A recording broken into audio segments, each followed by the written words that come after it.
All right, well, this evening, both of us have been asked to speak to you about flower paintings, basically, and to address the legacy and the reception of 17th century Dutch art. And I brought in this slide to basically remind all of us that this is highly naturalistic imagery. And part of the reason that they're able to do this is they're studying botany quite a bit more. Okay? And they're also beginning to be preoccupied with, how should I put this, classifying things and making collections. So it's about flowers, but also insects and other things. Now the way that they would classify may not fit our own categories, but nonetheless, they're trying to find order in things. And so that's part of this. But at the same time, I want us to be very cautious. Even though this art is very descriptive, at the same time, it's not necessarily straightforward. Okay? That is to say, what you're looking at here is not a slice of life. These flowers do not bloom at the same time. Okay? So this is kind of like a plausible fiction. And I think that's a really important thing for us to bear in mind as we're seeing this. Now, on one hand, it might seem kind of, how should I put it, domestic, or might seem that it's kind of internal to the Netherlands, but not all the flowers are, and we'll hear a little bit more about that later. And even the ceramic vessel that holds them is Asian. So there's this kind of small or little world made cunningly, but at the same time, it's cosmopolitan. And that, I think, is kind of an interesting quality about this work. Now, beyond that, in Bruegel's work, you see flowers falling already. There's a slight sense of decay or of loss. And one of the things to bear in mind as you're looking at this painting is that the works don't show human beings. But at the same time, it's all about human beings. That is to say, the vessel here is human made. Right? It's not just that we're seeing something that's natural. The flowers are composed or arranged. Again, it's something that relates to us. And beyond that, in terms of relating to us, metaphorically, we can see the painting as addressing who we are. That is to say that we look at the flowers and the idea that the flower fadeth, it doesn't last forever, and nor do we. So it's a kind of beauty, but it's a beauty that's temporal. That's not always going to be with us. And yet simultaneously, here's the paradox, there's the idea that art is long, but nature's short. Okay. So in a way, the painting of the flowers that are decaying is, of course, outlasting the decay. So on the one hand, it's about demise, and yet at the same time, there's something more permanent being displayed. And I think that's kind of something important again to bear in mind as we look at these works. Okay, another early example, and just to kind of prove the point again. You have seashells here that can get us to think about other places. You have a niche, but the flowers overtake the niche. They seem monumental. And the landscape reinforces that in the background. The other quality to bear in mind as you see something like this, in terms of decay, is it's not just the leaves here, which have the little wormholes in them, or insects that have bitten away at them, but you even see flies. Right? You see it right here on the left? Okay, now a fly is something you're also going to associate with death, or with stench, as opposed to the flowers, which would smell good. In addition to that, many of these works are oil paintings. And one of the issues with oil paintings, because they're a little sticky, is flies would sometimes attach to them. So it can also be understood as kind of a humorous play on that. The flowers themselves can take on symbolic value. They can associate with various virtues, for instance. You have a carnation on the bottom here. Okay? Carnations in Dutch are known as nail flowers. And they're called nail flowers because they're to resemble Christ being on the cross. Okay, so the idea of charity. So if you think of somebody getting a carnation, in terms of a holiday associated with memorial or with philanthropy. It's very much associated with this idea of charity. So it goes way back to the Middle Ages. And so somebody might look at that flower and think, charity, okay? But it's not just charity. So it's more than the sum of its parts, is another way of saying it. So you can look at the picture and you can get fascinated with particular flowers, but it's always more than that. So just to reinforce the point. Here you have roses. Okay? Roses, Christ is the rose of the cross. And people metaphorically would know that. In addition to that, you have lilies of the valley, a very humble flower, so again associated with, or low-lying, so associated with that virtue. You have gladiolus, which is a great name. It comes from the same word as gladiator. And the idea is that it is a sword flower. And initially, Pliny, the classic or late antique Roman writer, describes them as being sword flowers because of their leaves, but in time, they get connected with the sorrows of the Virgin Mary. Okay, so I've been giving you all kinds of things related to, if you will, devotion, and that's one way of saying it, but it can also be appreciated just for its composition and for the various ways the flowers are depicted. Or another way of saying this to you, instead of it being understood as somehow just an allegory or a visual sermon, it goes beyond that. Nobody's going to pay for a sermon like this. Okay? It's got to be more than that. Sermons are cheap. Okay? When I speak, my words don't cost nearly as much as they make. Okay? That's just the way it is. So, there's something to kind of bear in mind here, that people are buying this not just because it says, so to speak, the right things. They're purchasing it because they find it enticing, beautiful, something that can be understood as a conversation piece within their home. So as we look at Van Alsten's painting, see the diagonal coming across. It's much more dynamic now. It's not as symmetrical. And yes, you're seeing the flowers even turn down more with the leaves and so forth. But look what you've got down here. Now it says watch, which is correct, but the watch is also to be understood here is, again, not just telling you what hour it is, but it's the functionality of conveying to us that life is again short.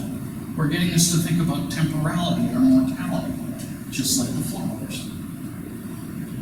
And to reinforce that point, I bring in this slide, because you see the little bugs eating away at the plants, at the leaves. Okay, and over here you got the blossom, there's another big fly here. But you also get butterflies. And butterflies, of course, have cocoons. And so we think of them in terms of change, metamorphosis. And the idea of the cocoon is kind of like the tomb. And so there's a sensibility of life anew simultaneously. So you can look at the painting and think, wow, this world is full of rich variety, kind of an idea of, how do I put it, the diversity of God's creation, or something like that. You can also see it in terms of things that are short-lived. And yet, simultaneously, we can also address notions of resurrection or renewal in terms of the butterflies. Now, these are all things that we can talk about, we can even argue about them, we can all appreciate looking at the little nuances. And again, that's part of the fun of the pictures, is it invites viewers to talk with one another, to make these associations. To hang makes this even more dynamic. Okay, so you look at the work here, and it's almost like it's exploding with flowers. When you consider the work, okay, we've got wheat, so you can easily make associations again with something biblical, but beyond that, it's just appreciating the way that everything seems to spin and open up in terms of those tulips. And we'll hear again more about this later. You can see the snails, you've got a salamander down there, you've got butterflies, and again, that's part of the beauty of looking at the artist, picking out all these little details. Another work by the same artist. Again, I thought this might show you the butterflies a little bit better. Just to, again, reinforce those ideas. Now, what does all this have to do with the exhibition here? Witnessing. Well, if you compare James Jones' work to the hand, it's not as dynamic, right? It's much more orderly or static. It's more symmetrical. Even though the various flowers might vary a little bit, you're thinking center, right, left. It's a little triad. Okay? The other thing that's different is, okay, the flowers that she's presenting pretty much bloom at the same time. So she doesn't do the same thing. It's a little bit more literal, I would say, than the Dutch art. It's not quite as metaphorical. Okay, or it's kind of a fiction, but it's more, I think the term that she uses is hyperrealist. Now, why does she have this preoccupation with the 17th century? Well, part of it is because she is too fascinated with this idea of change and fascinated with naturalistic descriptions. But also there's this interest in looking at 17th century Dutch art in part because of the power of women. Okay, so that there is a strong tradition of female painters in the 17th century. And when she was here in lecture, she mentioned 4 of them, and so I thought, okay, we'll give her due. I'll show you some here real quick. So, Claire Peters' work. Claire Peters was from Antwerp, met originally, then she goes up to Amsterdam. And when you see the left side of your picture here, you really get a sense of flower painting, but then she often includes food with it. Okay, so it's like you get breakfast or snacks with your art. And what I think is marvelous about what she's done here is when you see flowers, you don't just get the sight experience, you think in terms of smells, fragrance. And when you look at food, at least if you're like me, it's not just a question of it looks good, it's got to taste good. And so we start dealing with the variety of the senses as we look at this work. And the other kind of playful thing she does is if you look in the pewter vessel here, you see that she's replicated her form numerous times. In other words, there's little self-portraits reflected in the work, which is also kind of playful. Okay, so this is one of the artists that fascinates Jones. Another one that she mentioned briefly, but she didn't say a lot about, is Marion's work. It's just a very interesting woman. She gets very interested in science, and again, Jones has a background in biology, and she basically went to South America and made botanical drawings and so forth. And you're looking at some of her descriptions, or one of her descriptions here, of a pineapple surrounded by these cockroaches. And one of the things she scientifically wanted to prove was that insects don't just have spontaneous regeneration. Okay, so she's fascinated with the idea of metamorphosis, and that's why you have these insects there and so forth. But I wanted you to see, the women are being proactive and not necessarily all doing the same thing. Rachel Royce is probably the most famous of these. She worked with Van Holst, and you see that same diagonal coming across here. And some of these very traditional ideas that I've cast before you. Again, Jones didn't talk much about Royce, which surprised me a little bit. But she did address this artist, Luttikhuizen. And maybe this makes no sense, because the artist is from Denver. And this painting, that's where it hangs. Denver Art Museum. Okay? Not a lot of, this might surprise you, Dutch still like painting in Denver, but there is this one. And I think, again, in some ways this repeats a lot of things we've talked about here this evening a little bit with the various flowers, maybe having symbolic meaning, insects. One, and the sense of time, which you look at the leaves of the hunt. But one difference, I think, when it comes to Oosterwijk's work, is her father was a Dutch Reformed preacher, and it's a bit more pietistic.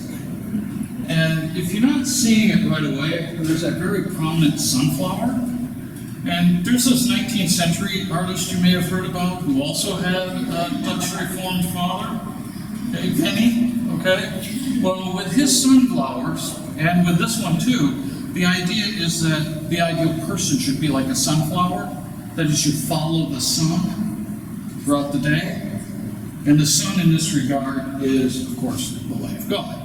So, there's something going on there that you don't get with her work. Or another way of saying it is Jones' work is not quite as pietistic. If you're not seeing, I'm going to just bring in another Oosterwijk, because I think this one really brings it home.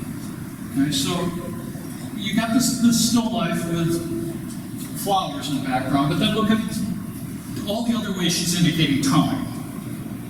Hourglass, okay, human skull, half-eaten food, a celestial globe, a scholarly material, or if you will, academic writing. And these are all things that aren't going to last. It's like saying the knowledge that we think is so important that we've gained, ultimately, and we already know this, everybody in this room, our kids are going to destroy and overcome. Okay? I mean, there's that sense that, again, things still last forever. But once again, very prominent butterfly in the foreground here. Okay? When we look at Jones' work, you're not going to get that. Now, Jones isn't the only artist from the late 20th century or early 21st century preoccupied with Dutch art. And so I brought in just a couple of examples here for us. This is Henk Holland, who's an artist working in the Netherlands. In fact, he has a show up right now in Delft. And he had one years ago at Hope College. So some of you may have seen it about, I don't know, 15, 20 years ago. All right, now when you look at his work, it's highly sacramental. Okay, when you see the grapes and the roller here filled with wine, even though it's not red wine, you can get the point. Okay, that it's a still life, but still has this kind of ritualistic quality to it. And his work is utterly silent. There's a, again, difference. I started out today showing you this work by Bruegel, and now what I want you to see is how contemporary artists has reworked it. This is Pat Steer's work, and what she did is she took 64 panels, and each one of them she put in the style of a modernist artist. So just to give you a couple real easy ones. Third one down, can you see Jackson Pollock? Okay, some of you may know Franz Klein work. And it's really a vanitas of modernism. Okay, so a quite different notion than what you get with Helmut. In the late 70s, his work by Flack. Okay, it's hyper-realistic, it's really vivid in its color in such a way as to kind of draw us in. And of course, what we're being drawn into is gambling and drinking. Right? It's this little sense of temptation that seems really close and highly desirable, and then the naturalism makes that really pop out. But the kind of difference here is in the middle you see the reward. There's risk, and then there's the prize. So there's a bit of a gamble taking place, but it's a good gamble ultimately. Dice are at 7, royal flush. So kind of playing on both sides. So when you see it, it's not getting after people for having too much Jack Daniels, okay, that would be missing the point. It's not about fighting against the tobacco industry or, getting after Vegas, any of that. It's again more about thinking about what life is, about taking risk, rewards, balancing those things. Which brings me to Jones. Jones gives us a little presentation of an hourglass next to this bouquet, and then she puts coins on the counter.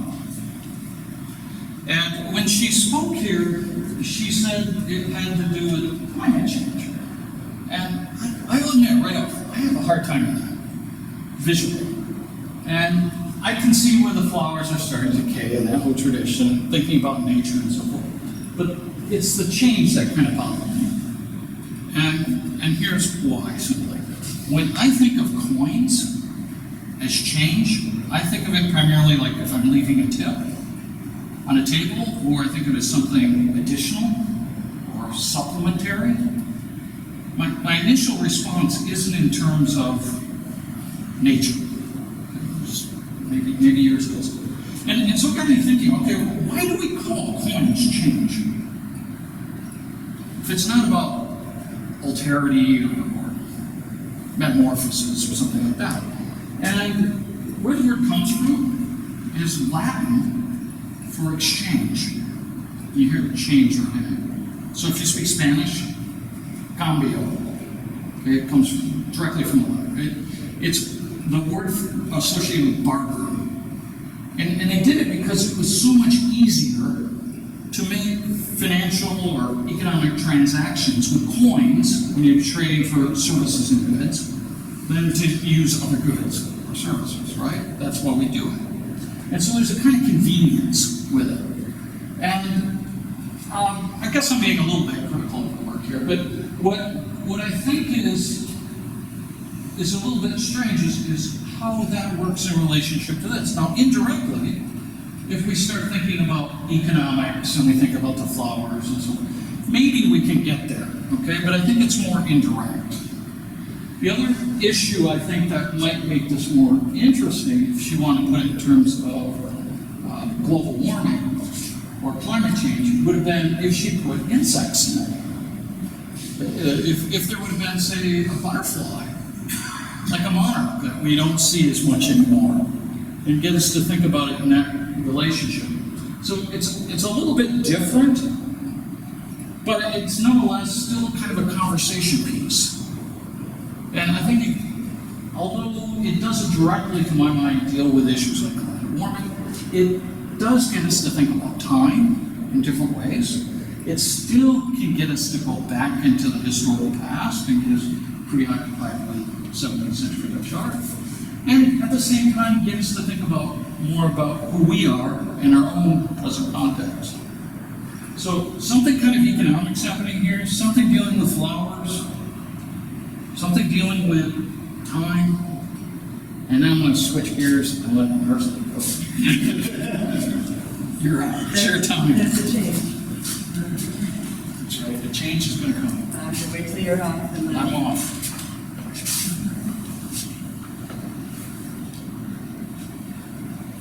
That's it off. Oh, now it's good. Is it working? How about now? Yeah.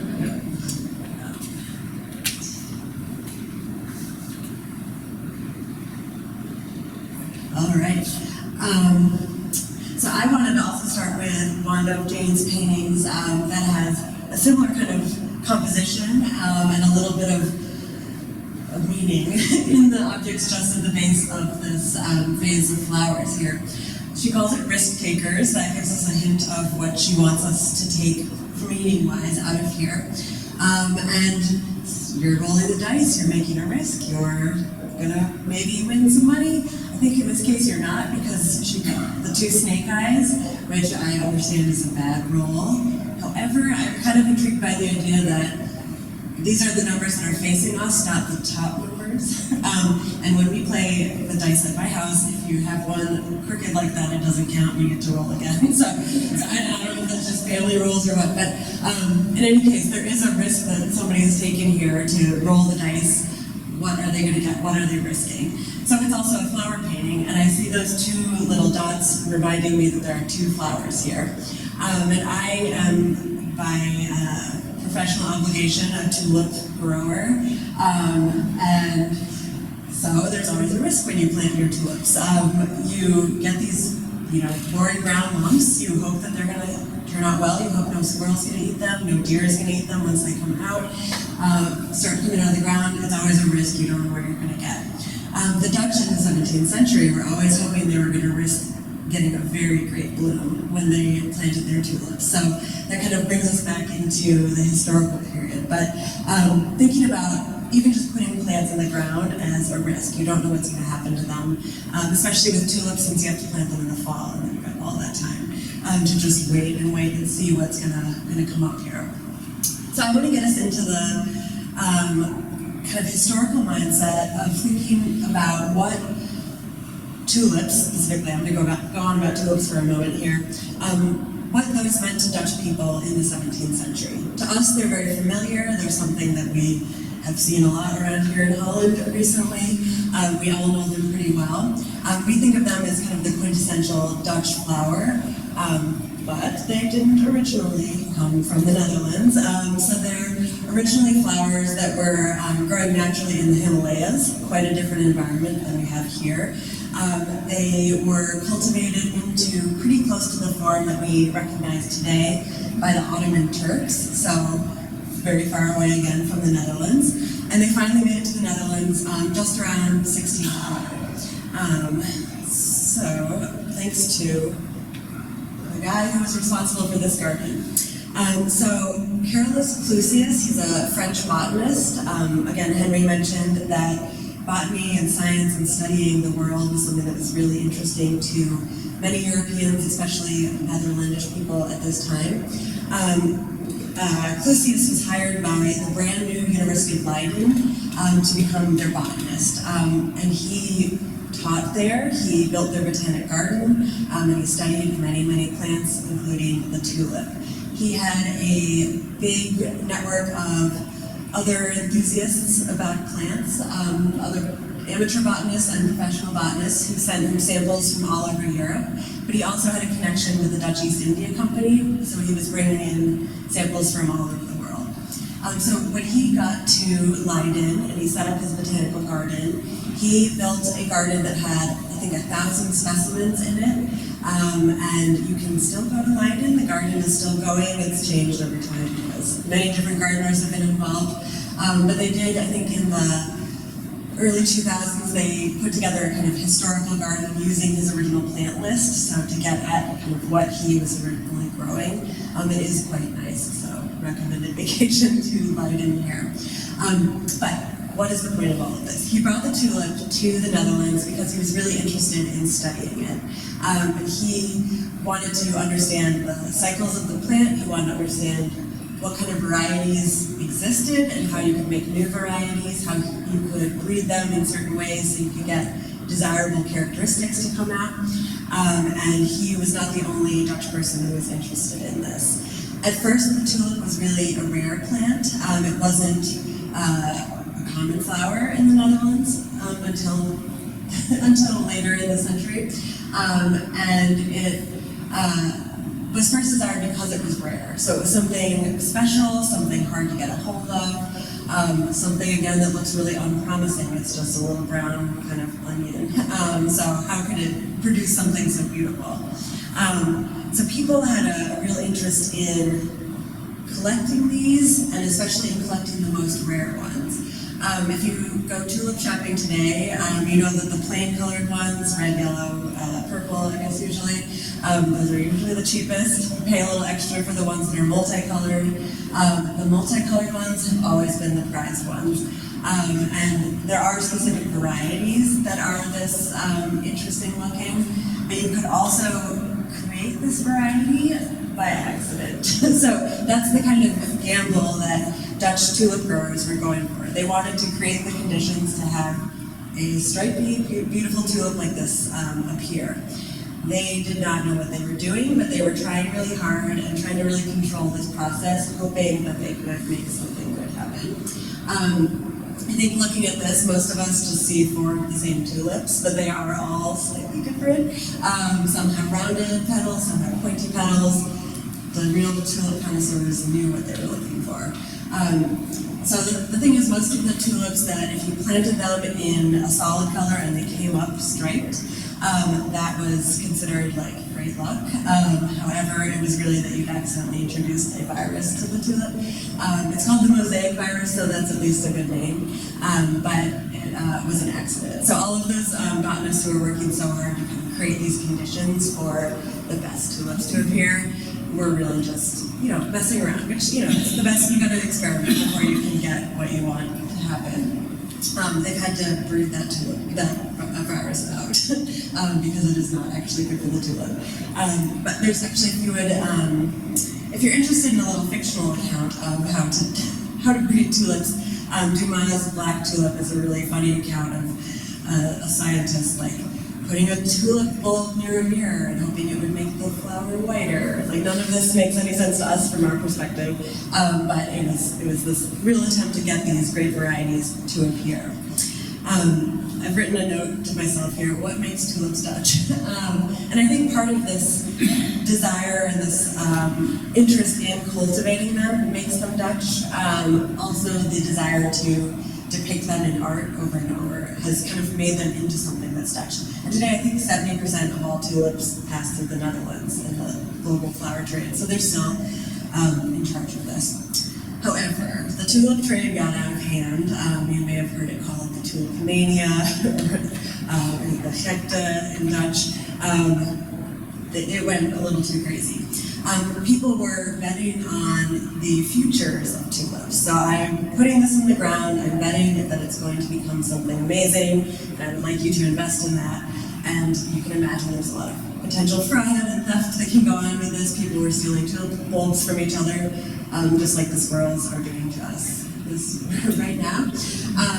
So there's a lot going on there. This is also, however, where the futures market was invented, which is kind of wild, because it seems silly, right? It's just flowers. But you can get a new tulip by, you plant the bulb. I'm sure we've all seen this when you go to dig them up. Sometimes there's little bulbs kind of hanging off the side. That's your offset, and it's your future tulip. And so people were betting on how many of those would be popping off of their bulbs and when they would come, which is just crazy, but it's a financial game. And it got to the point that the Dutch government stepped in and froze the market. They made them wind back a few days and then paid everybody out. Because this was a big problem. Many people made fortunes, so good for them, but many people also lost fortunes, so it was a really kind of tumultuous time, and something maybe to be avoided. I mean, whenever we talk about like the tech bubble, the AI bubble, the education bubble, the tulip mania always comes up in the coverage of it, partly because it seems so silly. So having all of this context there, what does that make a tulip in a painting mean? Henry had some great examples of all of the meanings that connect to different flowers that existed in Europe for centuries. Many of them Christian symbols, but also going back further in time. The tulip was new to the art history iconography of the 17th century, so it didn't have all of the same, I want to say baggage, but I think the tulip was actually bringing a lot of baggage because it had all of this with it. So we've already seen this painting, but what could the tulip mean? It could mean it's a beautiful, cool flower that we like in the Netherlands, so maybe this is a celebration of the place in Europe where the tulip was being really cultivated and studied, a little bit of Dutch pride. But it could also be a reminder of the ridiculousness of the financial market that was built around the tulip.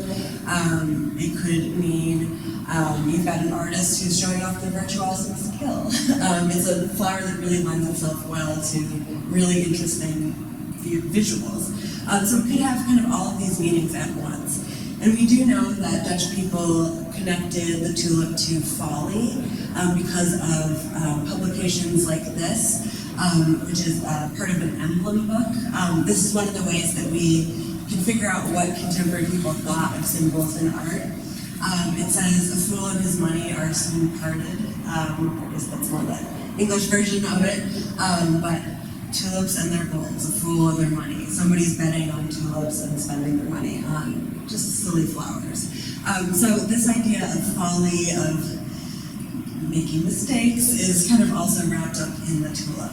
But I want to keep the possibility that all of these meanings can exist at the same time.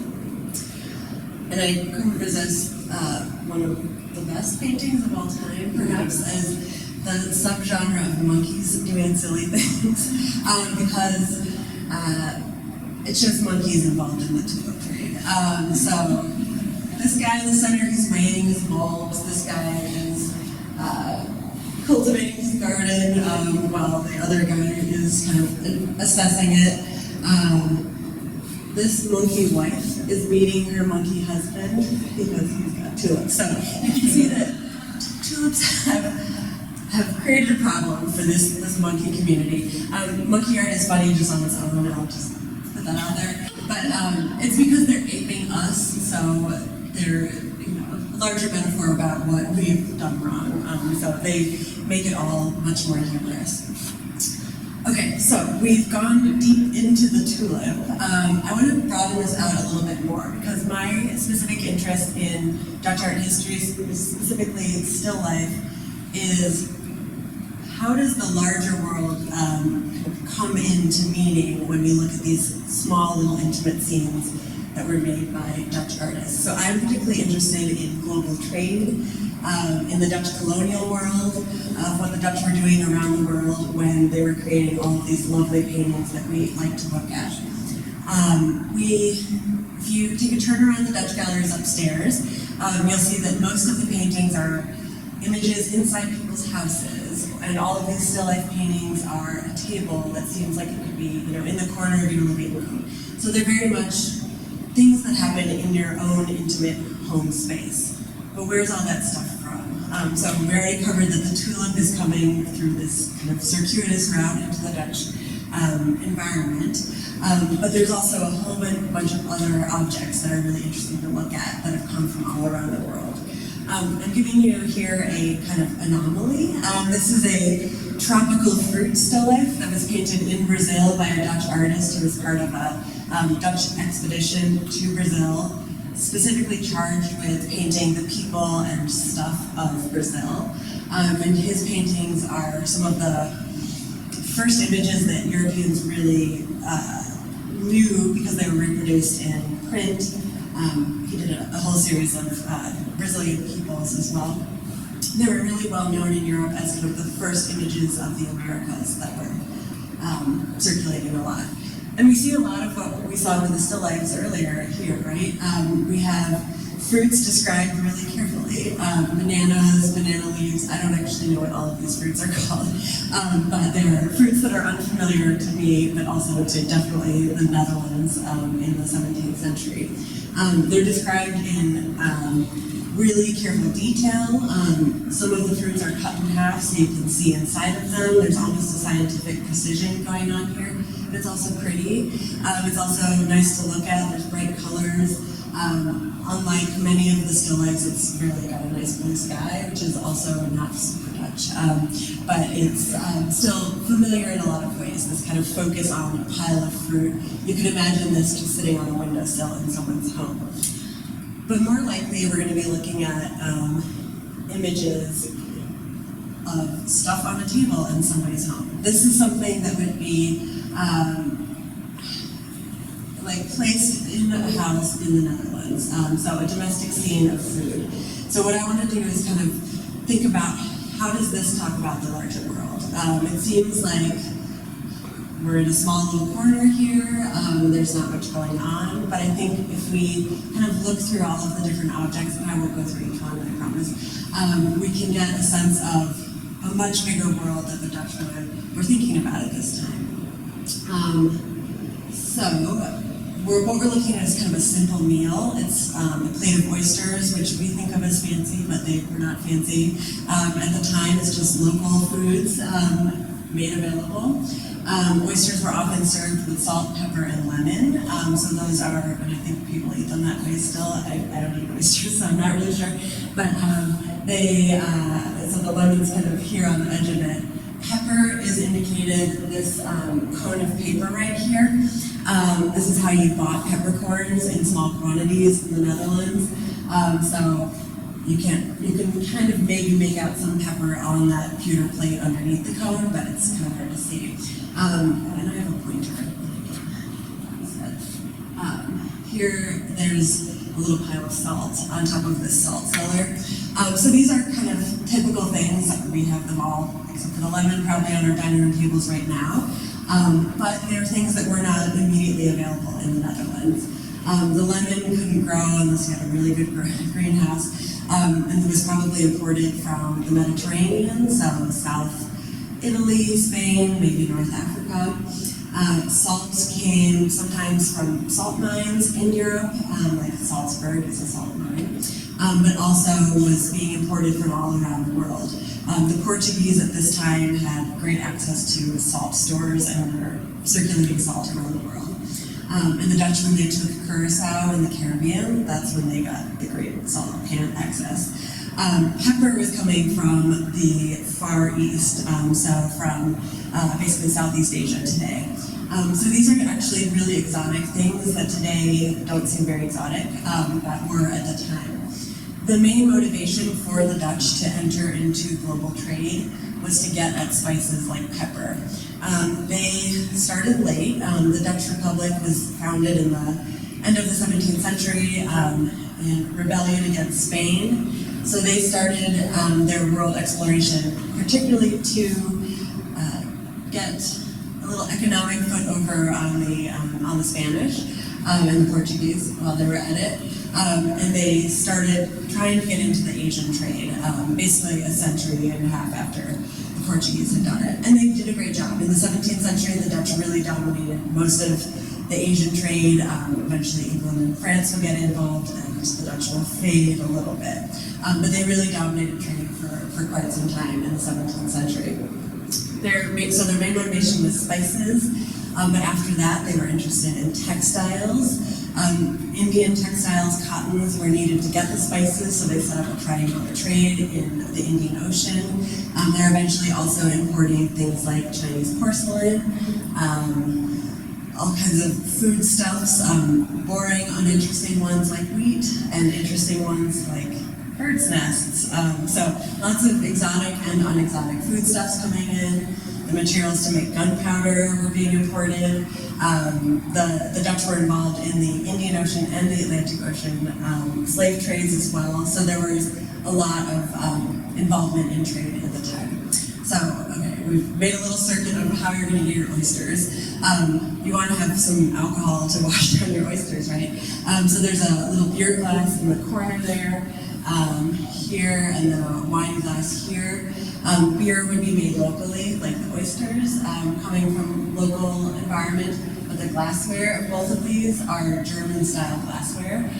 So either they're Dutch imitations of German glassware, or they are German glassware imported. The glass pitcher here is more of a Venetian-style glass object, so coming from further away in Europe.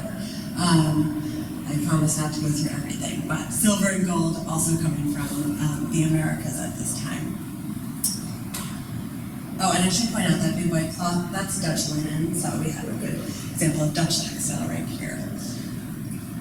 You might go further afield. Let me skip ahead here. Here's a great example of Chinese porcelain. This is a sugar bowl, so sugar was being cultivated in the Caribbean, and the Dutch were cultivating it in South America, so that's implied as being inside of that bowl, and then the bowl itself was made in China. But we also, I think, all have seen the blue and white ceramics that the Dutch made in imitation of this. So we have a connection to kind of another Dutch artistic industry as well here. One of my obsessions is the Nautilus cup, which you're seeing standing in the middle there. That shell is a rare Nautilus shell that was imported from right around the area where the spices are from. And then it was mounted by a Utrecht goldsmith, because the Utrecht goldsmiths like to make them into little monsters. And so we've got this kind of mixture of a very foreign exotic shell, but also it's combined with Dutch artisanship, so that fixing it into that mount is making it a little bit more Dutch. So all of these objects I'm describing here, they aren't real, right? These are paintings, they aren't real objects. So it's kind of interesting to think about why an artist would want to first depict them in such clear, realistic manner to make them appear to be real, so that I keep wanting to talk about them as if they are real. So the painter themselves is also playing a little kind of imitation game here, and tricking us into the kind of reality of the painting. So we've got virtuosic painting, we've got careful descriptions, sometimes botanicals, we've got this scientific Dutch mind, we have artists and people who look at art who are interested in beautiful objects, so they're interested for that kind of reason. But what are they saying with this? So maybe all of these things, but I want to suggest that there's a little bit of a kind of concern that the Dutch have about this global reach that they had in this period. So there's little hints throughout these paintings that suggest that things are not all as they should be. So I want to go back here. We have the same little oyster meal, but there's a broken glass in the center of it. So the wine is kind of tipped over, and you can see the kind of broken glass. And just a reminder to go check out Jane's painting. She has a broken glass as well. It's again an opportunity for an artist to show off how carefully they're describing something in the world. Broken glass is even harder to paint than unbroken glass. But also it's kind of threatening, it's a little bit scary, because we're kind of drawn into these paintings as something that seem real. What does it mean if there's broken glass in the middle of your eating? Like, is there glass in your oysters? Do you have to throw this all out because you don't want to eat any broken glass? There's something a little bit threatening there. Scary glass. But even in a bright painting like this, with no broken glass, I still think there's a little sense of kind of discomfort. See how those two plates on the edge are hanging over the edge? They're kind of like half on the table and half off, casting a shadow below them. That makes me nervous that if I were to walk into this room and stomp around kind of ungracefully, that it might all fall down. So there's something kind of delicate and a little bit, like even as it's still life, it's not moving, it's got this potential to just become a huge disaster. So why focus on the home, but also reference things from around the world? And then when they do that, why make it a little bit ominous? There's kind of a sense that maybe there's some discomfort with all of these kind of global elements. And for us, like, we're familiar with all of these objects. Like salt is just a normal thing we have on our table. But for the Dutch people of this period, they knew that it was coming from far away. And this is one of the ways that they kind of worked out their feelings about it. There's one famous thesis about this, the Dutch embarrassment of riches, the kind of Calvinist concern over both the desire to become wealthy, but also to feel guilty about that. So this is kind of a strain that exists in the Dutch mind.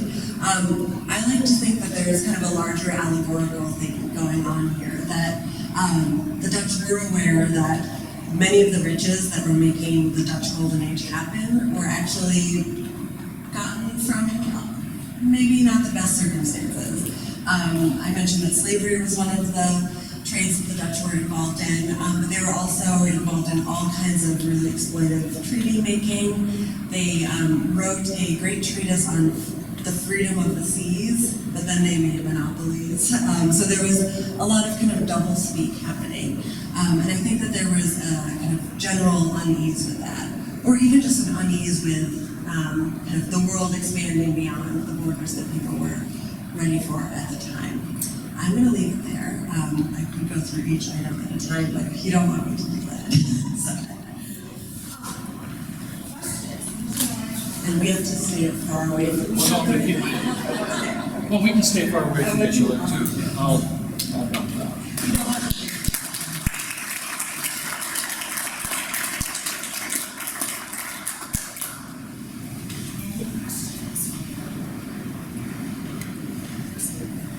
So when did the tulips start showing up in art? I was looking at the paintings, looking about 1603 or something. Yeah, early, around early 1600s, yeah. Yeah, there are a couple of early Netherlandish paintings which have tulips, but it's pretty rare. And it just explodes. At the same time, the tulip trade is. And that's a really good question too, because the mania happens in the 1620s, 30s, so that meaning happens later, yeah.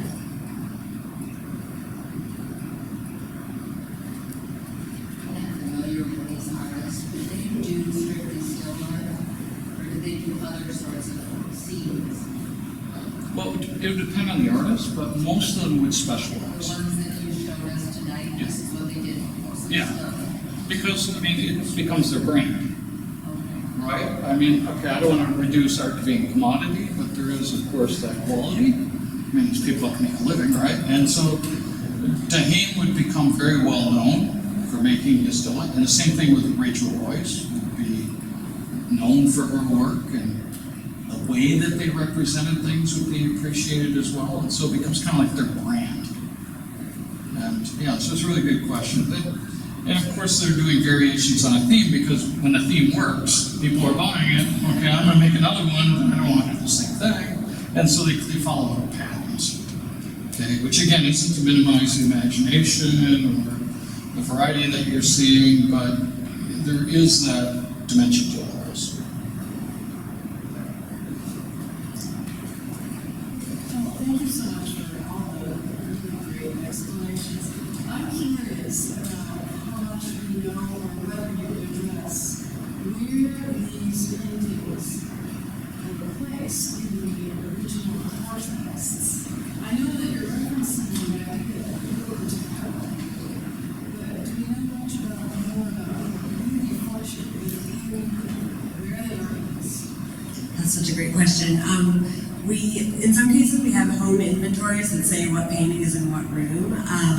And a lot of times, especially with the flower paintings, they would have a pair of them that would be on either side of a doorway or something. But also what you're getting at is that these are not just paintings in a gallery that anybody can come and talk about. They're in people's homes, so they're really only available to that family and their servants and guests. So definitely in the home, and often in kind of public, semi-public areas of the home.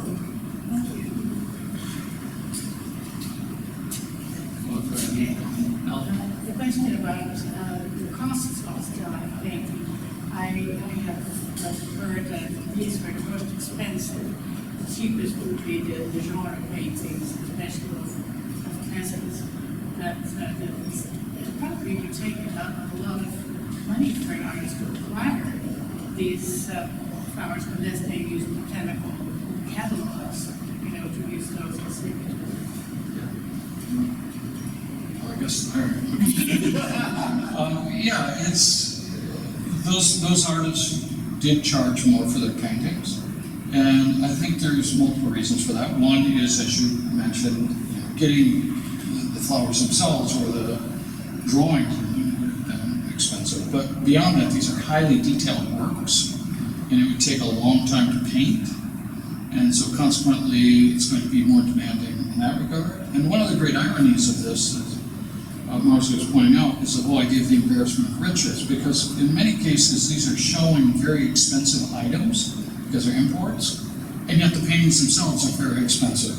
So, on the one hand, it's don't put too much trust in the things of this world, and then at the same time, it's pretty much things of this world. So how you navigate or negotiate that becomes kind of interesting as well. So there's that quality of risk that we associate with capitalism and the flowers, but also with the paintings themselves.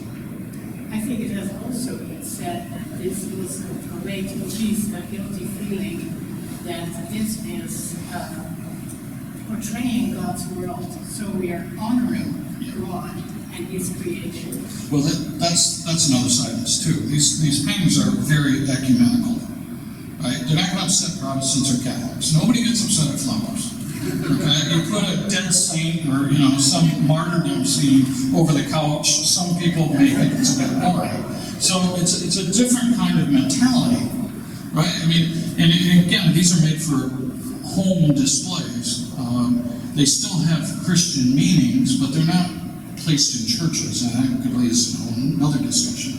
But I think you're absolutely right, that there's something that is evocative about God's world and what happens to God's world, but it's understood in such a way that if you're Catholic it works, Mennonite it works, Calvinist it works.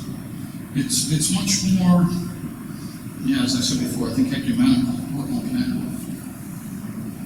Yeah, a couple questions there. Did the artist actually visit the botanical gardens? Is there any connection between Leiden and the artist? They're definitely, well, Rembrandt's from Leiden, so there are artists visiting the botanical gardens, but they're also working from sketches of botanical samples too. So I'm trying to think of. Okay. Here's Oh yeah. when Marsely was pointing out this one here, this is somebody who is looking at botanical gardens, looking at the various specimens. In fact, his stepdaughter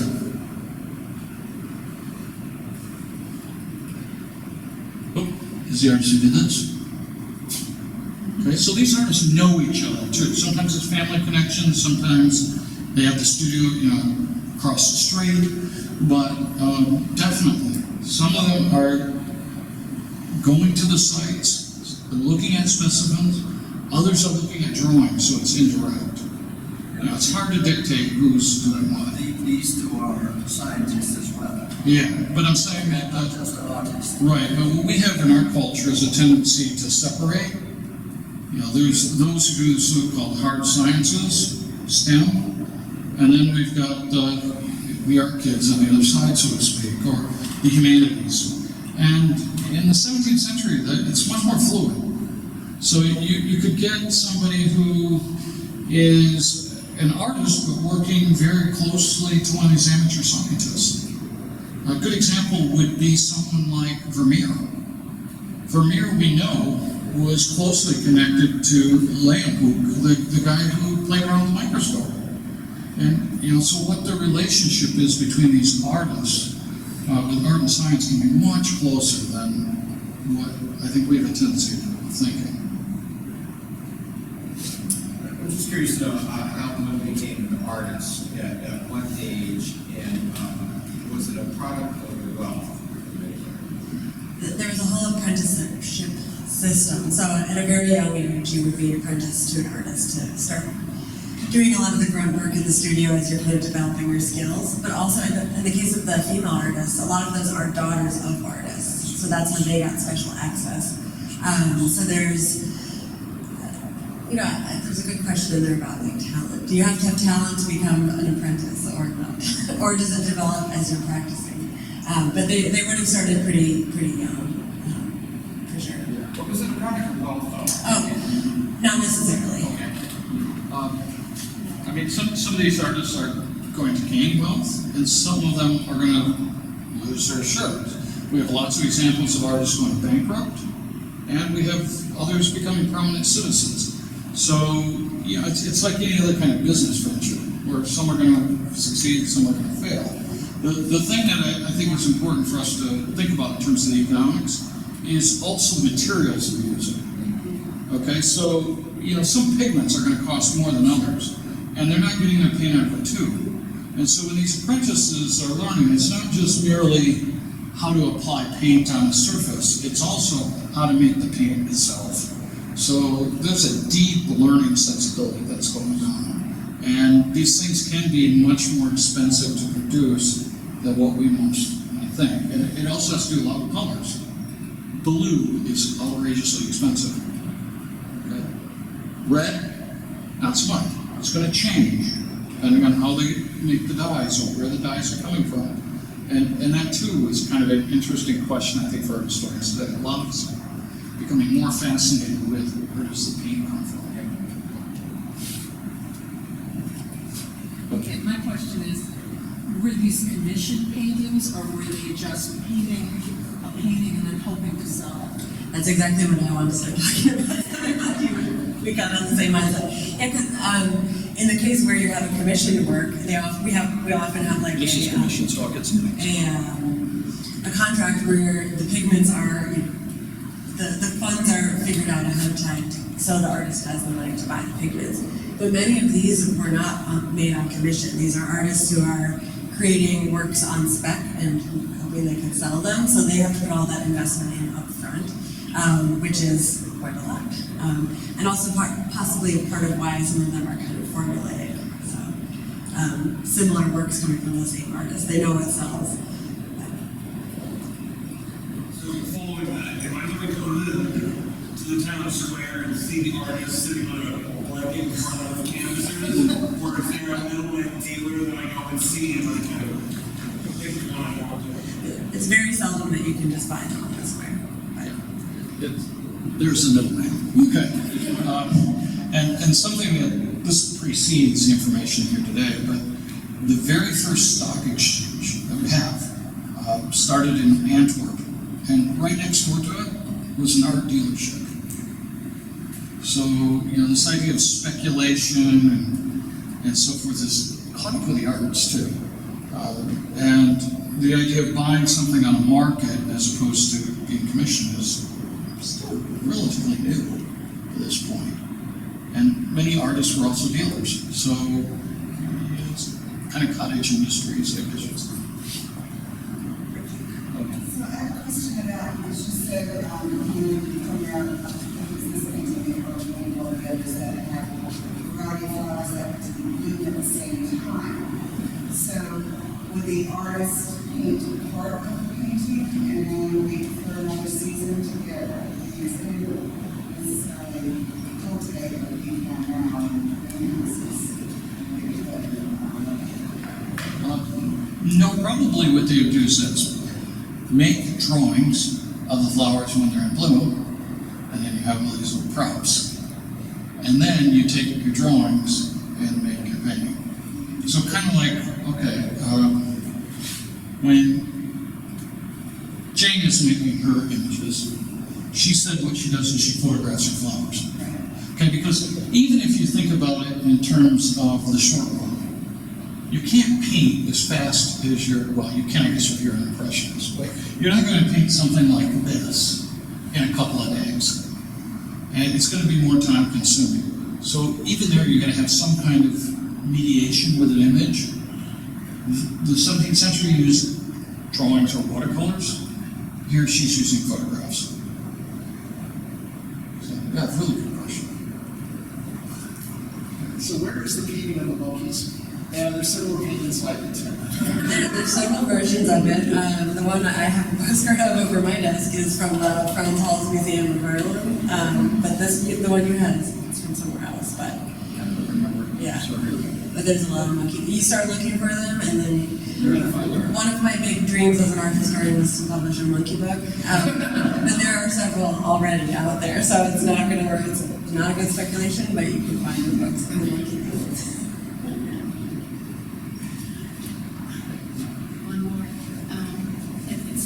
Before that he sterilized them looking for any kind of stuff, wildlife, after the hunt. And this one too, and these are tableaus, all of them, they're in limited depth, whereas most of the Dutch prize the door cake, to go to really put it in as far of perspective as we can. So that's kind of an interesting, I thought, comparison. Yeah, I think so too. There's kind of a push-pull with many of these paintings, right? That there's an interest in making something very intimate, and yet at the same time you have this preoccupation with things which are more far away. And maybe, I don't know, I'm not sure how this works in Dutch, but in English, of course, we have the idea of longing and distance, and that might be part of what's going on here. In other words, that okay, if we're thinking in terms of desire, the things we desire can never be close enough. There's always a certain degree of removal. I mean, I'd put it kind of in a blunt way. If you say to somebody, I love you, and you just say it once, that's not going to work out well for you. Okay? It's something you kind of have to do repeatedly because you're never quite there. And that's, I think, kind of like what's going on with the tangibility of some of these flowers. Is it's close, but there's always this kind of sense of not quite being there. And the backgrounds in some ways create a certain kind of proximity, but at the same time, removal. And I don't know if that gets into your question right now, but I find this in a lot of Dutch paintings, where it seems to be this preoccupation with spatial differentiation. In terms of door cake, I had to spend about hours in cataloging everything. So in the door cake, you can catalog as many things as you can visually. Yeah, I can't speak for Marsely. I'm a little skeptical of Elpers. Yeah. Okay, and because when this is an art historian who wrote a book called The Art of Describing. I'm a little bit skeptical because she treats it too much like a map imagery. I don't know if that's going to help on one hand, and that she tries to make it so far removed from prescription that we kind of run into problems. or maybe another way of saying this too, this is an art historian who is very much against emblematic readings of these paintings. So she was thinking not in terms of all the symbols that I gave her. And that was mine. There's more about, if you will, the science or the system of ordering and so forth. And the way I look at it is it's probably somewhere between those two categories. I don't think we're looking at sermons, but I don't think we're looking at scientific charts or maps either. And yet, it seems to me that the paintings are informed by both of those things. So I'm going to kind of make it somewhere in between. Now, I'm a 15th century guy, not a 17th century one, so to speak. So I'll defer. But No pressure. no pressure here. I'm just starting, it's a really interesting thing that I haven't thought too much about, but I'm wondering if it's also partly the specialization. So some artists really want to look up close, and some are doing like genre scenes. Because I can think of a few kind of interior scenes that have a little bit of still life on the, around the edge of it, but and even sometimes two different artists working on the same painting. So I wonder if it's a preoccupation of one artist who says, I want to live intimately. And I think all of hers are larger than life too. So there's something like very up close with those. Versus, an artist showing an interior, a genre scene in an interesting interior, which is described well, but also a much bigger space that kind of expands. Yeah, it's a lot to think about.